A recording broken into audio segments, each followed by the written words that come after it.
day in my life, manarbaho na pod ang trabahante ninyo. So bago ko mo trabaho guys, ako asaning pangabuaon ning nasa sulod sa ko ang bag eh.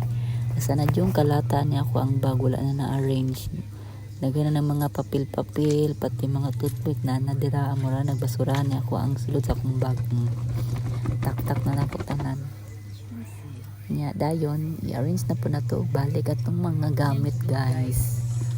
Ano ang mga gamit guys? May lotion, pahumot, payong, wallet, na pa itong mga mini fan dira, mga alcohol, mga gamit kayo na sa ang fan guys, trabaho, magkaon, mga alcohol dyan,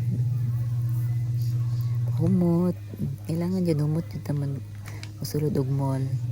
Lang customer, kumot ni ma'am, diba? So guys, ako na nang ipangbutan dira na ako mga gamit. Okay, matrabaho na pod ko guys. Mura na ako ang kinabuhi na ko guys.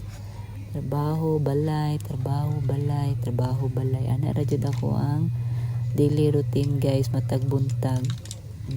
Mura jud ako ang kuan guys. Ko ang daily routine. Trabaho, balay ra jud, trabaho, balay. Nadi po ta manarbaho guys, no po tay kaunon, tay kwarta, saon na lang atang mga kuandira ang mga skincare natin, di ba? Saon na lang mga pampagwapa. Labi na gyud ang konsumo nato matag adlaw. Ready na kayo ang inday ninyo mga